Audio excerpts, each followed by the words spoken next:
Hi friends, welcome back to my channel Shyamla మా ఊరి వంటలు. నేను మీ శ్యామ్లా అండి. ఈరోజు నేను మీకు పచ్చిమిర్చి మినపప్పు రోటి పచ్చడి ఎలా చేసుకోవాలో చూపిస్తున్నానండి. చూడండి, 15 పచ్చిమిర్చి ఉంటాయండి. అవి ఒక 10 టమాటాలు ఉంటాయి. అన్నీ కట్ చేసుకున్నానండి. నీట్గా క్లీన్గా కడుక్కొని కట్ చేసుకున్నాను. చూడండి, పక్కన పెట్టుకున్నాను. ఇప్పుడు ఒక హాఫ్ టీ స్పూను మెంతులు, ఒక హాఫ్ టీ స్పూన్ జీలకర్ర, ఒక టీ స్పూను ఆవాలు, ఒక హాఫ్ టీ స్పూన్ ధనియాలు తీసుకోండి. అన్నీ ఒక ప్లేట్లో తీసుకోండి. అప్పుడైతే మీకు కరెక్ట్గా సరిపోతుందండి కొలతలు. తర్వాత ప్యాన్ పెట్టుకొని ప్యాన్లో కొద్దిగా ఆయిల్ పోసుకోండి. తర్వాత అవి దాంట్లో వేసుకొని బాగా ఫ్రై చేసుకోండి. అవి బాగా ఫ్రై అయ్యాక అదే ప్లేట్లో తీసుకొని పక్కన పెట్టుకోండి. చూసారు కదా, నేను తీసుకొని పక్కన పెట్టుకున్నాను. ఇప్పుడు మనం పచ్చిమిర్చి దాంట్లో వేసుకొని బాగా వేయించుకోవాలండి. బాగా ఫ్రై చేసుకోవాలి. ఈలోపు మినపప్పు అన్నాం కదండి, చూసారా, 1.5 స్పూన్ మినపప్పు వేస్తున్నాను నేను. ఆ స్పూన్తో 1.5 స్పూన్ మినపప్పు వేస్తున్నాను. చూడండి, 1 స్పూన్ వేసాను, తర్వాత హాఫ్ స్పూన్ వేసాను. ఆ మినపప్పు ఫ్రై చేసుకోవాలండి. గోల్డెన్ బ్రౌన్ కలర్లో ఫ్రై చేసుకోవాలి. నాకు కొద్దిగా లైట్గా కలర్ వచ్చిందండి. చూడండి,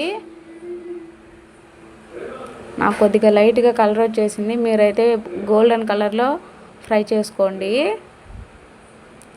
చూసారా, అలాగా ఫ్రై చేసుకోండి. 2 పక్కన పెట్టుకున్నాను తీసి. ఇప్పుడు మనం కట్ చేసుకున్న పచ్చిమిర్చి దాంట్లో వేసుకొని బాగా ఫ్రై చేసుకుందామండి. చూడండి, వేస్తున్నాను. పచ్చిమిర్చి వేసుకొని బాగా ఫ్రై చేసుకోండి. కొద్దిగా దూరంగా ఉండండి, ఆయిల్ చిటుకులు పైన పడతాయండి. ఫ్రై చేసుకొని పక్కన పెట్టుకున్నాను. ఇప్పుడు మనం కట్ చేసుకున్న టమాటా ముక్కలు కూడా దాంట్లో వేసుకొని బాగా ఫ్రై చేసుకోవాలి. అవి బాగా మెత్తగా సాఫ్ట్గా అయ్యేలాగా ఫ్రై చేసుకోవాలి. చూడండి, టమాటా ముక్కలన్నీ కూడా దాంట్లో వేసుకొని కొద్దిగా సాల్ట్ వేసుకోండి. గబాలు ఫ్రై అయిపోతాయి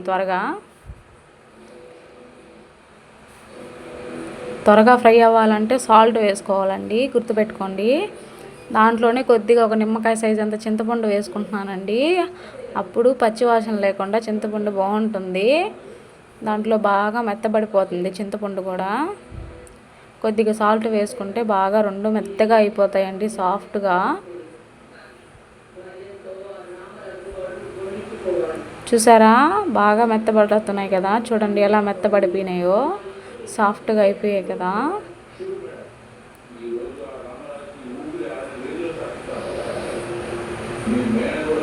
అలా బాగా కుక్ చేసుకోవాలండి. అన్నీ కుక్ చేసుకొని తీసుకొని మేము రోట్లో దంచుకుంటామండి. టేస్ట్ బాగుంటుందని రోటి పచ్చడిలాగా రోట్లో దంచుకొని చేసుకుంటాము. రోట్లో చేసుకుంటేనే రుచిగా ఉంటుందండి రోటి పచ్చడి అన్నది. మినపప్పు పచ్చిమిర్చి వేసుకొని రోటి పచ్చడి అన్నా కదా. రోటి పచ్చడి రోట్లో దంచుకుంటే చాలా టేస్ట్గా ఉంటుంది. మిక్సీకి వేసినా కూడా టేస్ట్గా ఉంటుంది. కొద్దిగా బరగ్గా వేసుకోండి, బాగుంటుంది. చూసారా, కల్లుప్పు తీసుకున్నానండి. పచ్చిమిర్చిలోకి కల్లుప్పు బాగుంటుంది. త్వరగా మెదిగిపోతాయండి పచ్చిమిర్చి కల్లుప్పు వేస్తే. చూసారా, ధనియాలు అవి వేసుకొని ఫస్ట్ దంచుకుంటున్నాను. అవి బాగా దంచుకొని తర్వాత మనం పచ్చిమిర్చి వేసుకుందాం, లేదంటే చింతపండు వేసుకోండి.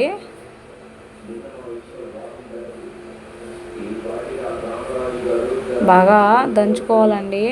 బాగా దంచుకుంటే మెత్తబడతాయి.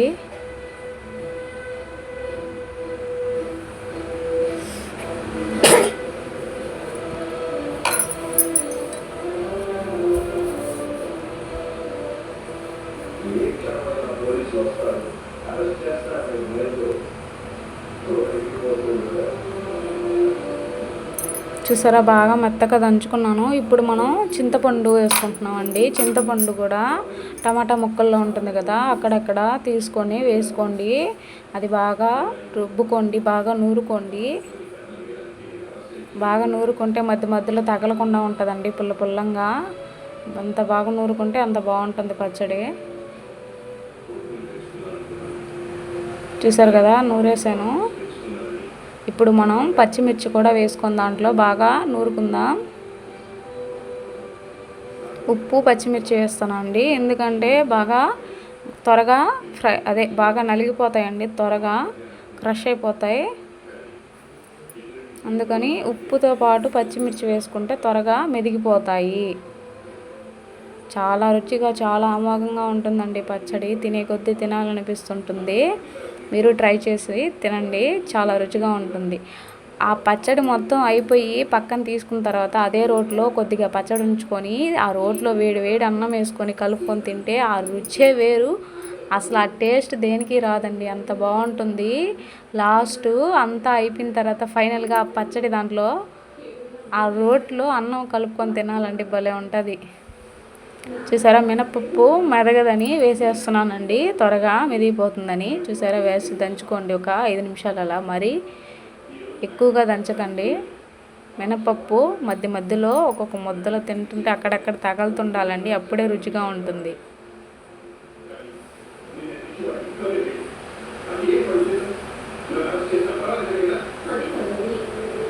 చూసారా, టమాటా పేస్ట్, ఇప్పుడు టమాటా పేస్ట్ కూడా వేసేస్తున్నాను దాంట్లో. ఆ టమాటా పేస్ట్ కూడా వేసేసి బాగా రుబ్బుకోవాలండి, బాగా నూరుకోవాలి. అప్పుడు బాగా మెత్తగా అయిపోతుంది పచ్చడి.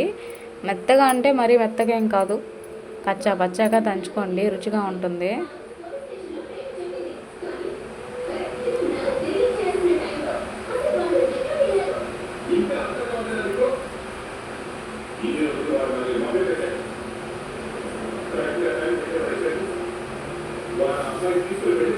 చూసారా పచ్చడి ఏ కలర్లోకి వచ్చిందో, చాలా బాగుంది కదండి కలరు. చాలా టేస్ట్గా కూడా ఉంటుందండి, చాలా బాగుంది కదా కలరు. ఇప్పుడు మనం ఉప్పు సరిపోయిందో లేదో టేస్ట్ చూసుకొని ఉప్పు యాడ్ చేసుకోవాలంటే యాడ్ చేసుకోండి ఈ టైంలోనే, లేదంటే స్కిప్ చేయండి. ఇప్పుడు ఒక ఆనియన్ తీసుకోండి, ఆనియన్ వేసుకోండి, చాలా రుచిగా ఉంటుంది ఆనియన్ వేసుకుంటే. మనం కారం ఎక్కువ ఉన్నా కూడా ఆనియన్ వేసిన తర్వాత కారం తగ్గిపోతుందండి, అప్పుడు టేస్ట్ కూడా సరిపోతుంది. మొత్తం బ్యాలెన్స్ చేస్తుందండి పచ్చళ్ళలో ఎర్రగడ్డ ఆనియను బ్యాలెన్స్ చేస్తుంది కారాన్ని. చిన్నగా లైట్గా దంచుకోండి, ఎందుకంటే అది పైన పడుతుందండి, కళ్ళల్లో పడుతుంది, దంచేటప్పుడు జాగ్రత్తగా ఉండాలి. చూసారు కదా, పచ్చడి మొత్తం అయిపోయింది. ఇప్పుడు ఫైనల్గా తీసి దాంట్లో వేస్తున్నాను. చూసారు కదండి, లాస్ట్ ఫైనల్ పచ్చడి ఇలా వస్తుంది. చాలా కలర్ఫుల్గా ఉంది కదండి. ఆ పచ్చడి తింటే కూడా అంత టేస్ట్గా అంత కమ్మగా ఉంటుంది. అదే చూసారా, ఆ రోట్లోనే కొద్దిగా లైట్గా అన్నం వేసుకొని వేడి వేడి అన్నం అన్నా లేదా చల్లన్నం అన్నా వేసుకొని కలుపుకొని తింటే, అమ్మ చేతితో తింటే ఎంత రుచిగా ఉంటుందో అంత రుచిగా ఉంటుందండి. కానీ ఆ టైంలో నా దగ్గర అన్నం లేదు, అందుకే నేను వాటర్ వేసి కడుక్కొని దాంట్లో వేసుకుంటున్నాను. అలా వేసుకున్నా కూడా చాలా రుచిగా ఉంటుందండి. ఆ వాటర్ దాంట్లో వేసుకుంటే ఇంకా బాగుంటుంది పచ్చడి. ఇప్పుడు ఆ వాటర్ దాంట్లో వేసుకొని పచ్చడి బాగా మిక్స్ చేసుకొని ఇంట్లో పెట్టుకోండి, బాగుంటుంది. దాంట్లో కొద్దిగా నెయ్యి వేసుకొని తింటే ఇంకా రుచిగా ఉంటుంది.